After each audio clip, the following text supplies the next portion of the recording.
இந்த வீடியோவில் நம்ம பார்க்க போகிறது இந்த மேக்னெட்டிக் ஃபேன் தான். இது வந்து மிஷினில் உட்காந்து ஒரு நாள் ஃபுல்லாக வேலை செய்கிறாங்க இல்லையா, அவங்களுக்கு இது யூஸ் ஆகும்.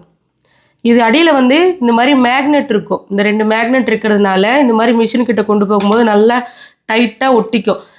நல்லா க்ரிப்பாகவே இருக்குது, ஸ்ட்ராங்காகவே இருக்குது. இதுக்கு பின்னாடி தான் வந்து இதோட ஸ்விட்ச் இருக்குது. ஒரு வாட்டி டச் பண்ணோம்னா கொஞ்சம் ஸ்லோவாக ஓடும், இன்னொரு வாட்டி டச் பண்ணோம்னா கொஞ்சம் வேகமாக ஓடும், இன்னொரு வாட்டி டச் பண்ணோம்னா நல்ல ஸ்பீடாக ஓடும். இதோட ஸ்பெஷல் இதுதான். நீங்கள் நாள் முழுக்க மிஷின்லேயே உட்காந்து வேலை செய்கிறீங்க அப்படின்னும் போது வேணால் நீங்கள் இதை யூஸ் பண்ணிக்கலாம். மேலே இருக்க ஃபேன் போடும்போது நீங்கள் துணியெல்லாம் டேபிளில் வச்சுருந்தீங்கன்னா அது கலைஞ்சி பறந்து போயிடும். அதனால் ஃபேன் போடாமலேயே உட்காந்து டைலர்ஸ் நிறைய பேர் வந்து வேலை செஞ்சிட்ருப்பீங்க.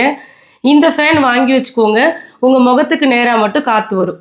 அந்த ஃபேன் போட வேண்டிய அவசியமே இல்லை. இது வந்து ஆடம்பரம் தான். தேவைப்படுறவங்க மட்டும் வாங்கிக்கோங்க. முழு நேரமுமே மிஷினில் உட்காந்து வேர்த்து வேர்த்து வேலை செய்கிறவங்க மட்டும் இதை வாங்கிக்கோங்க. உங்களுக்கு இந்த ப்ராடக்ட் வந்து யூஸ்ஃபுல்லாக இருக்கும். இது ஒரு மாதமாக தான் நான் யூஸ் பண்ணிகிட்டு இருக்கேன். காற்றெல்லாம் நல்லா வருது. இதில் இது வரைக்குமே எந்த பிரச்சனையும் வந்ததில்லை. இது 9 வாட்ஸ் தான், கரண்ட்டுமே கம்மியாக தான் இழுக்குது. அதனால் இதை நீங்கள் கண்டிப்பாக யூஸ் பண்ணலாம். அதே மாதிரி இது வாரண்ட்டி கேரண்டிலாம் இருக்காது. ஏன்னா எலக்ட்ரானிக் பொருள்னாலே எப்போ நல்லாயிருக்கும் எப்போ போகும்னு தெரியாது. அதனால் இதுக்கு கேரண்டி எல்லாம் கிடையாது. இதில் 5 ரெக்கை இருக்குது. அதனால் காற்றுமே நல்லா ஸ்பீடாக வருது.